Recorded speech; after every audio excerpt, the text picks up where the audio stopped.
සුබ දවසක් සියලු දෙනාටම. අද මං කියා දීමට බලාපොරොත්තු වෙන්නේ මීට පෙර මං බුලත් පැල කීපයක් සිටුවා. ඒ පැල දැන් හොඳට වර්ධනය වෙලා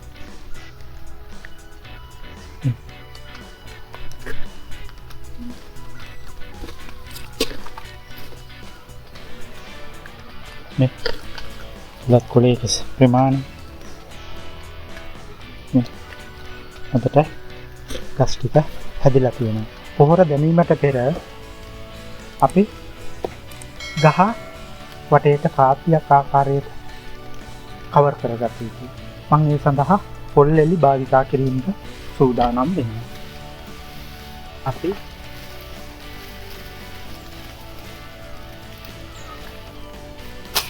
අපි මේ ආකාරයට අඩි දෙකක් පමණ දුරින් මේ ආකාරයට පොල් එලි රවුමට පොල් එලි තියෙන මෙන්න මේ ආකාරයට ඔබ පේනවනේ.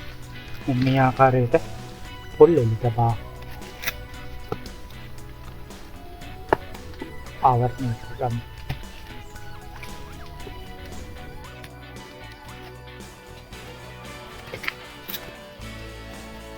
මෙන්න ආකාරයට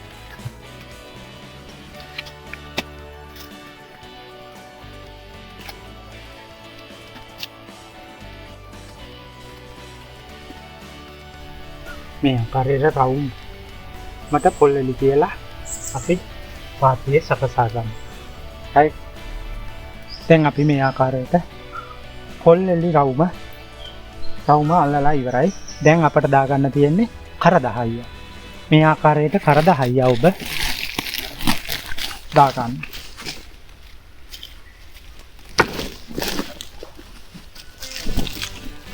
මේ ආකාරයට කරදහයිය දාගන්න.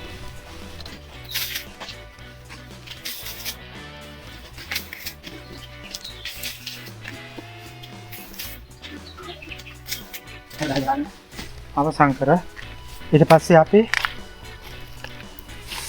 මේ ආකාරයට වැට මාරකොළ මෙහෙම දාගමු. මේ ආකාරයට වැට මාරකොළත් දාගන්න.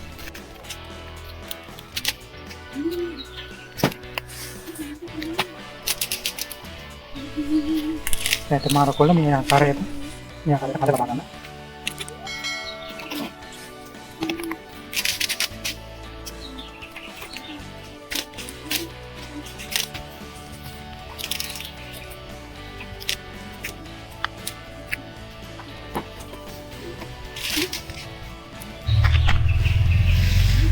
මේ ආකාරයට වැට මාරකොළ දාගන්න.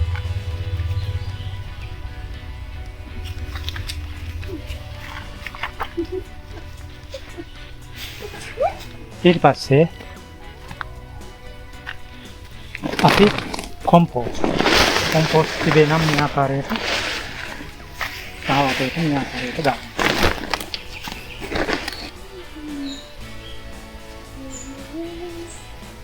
දැන් මේ කොම්පෝස්ට් තට්ටුවට උඩින් නැවතත් අපි මේ ආකාරයට වැට මාරකොළ දාන්න.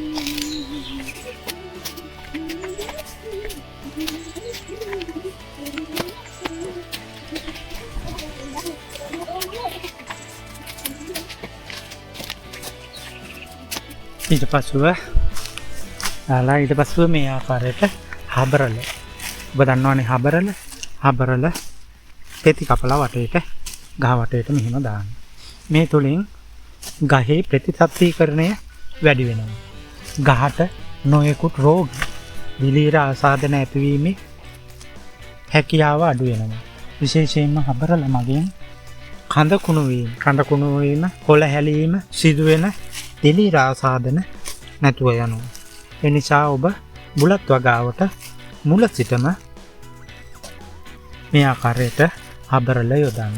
හබරල මගින් ගසේ ප්‍රතිසත්ත්වීකරණය වැඩි වෙනවා. ඉතින් අදට මගේ වීඩියෝ මම නතර කරනවා. ඔබ සියලු දෙනාට සුබ දවසක්.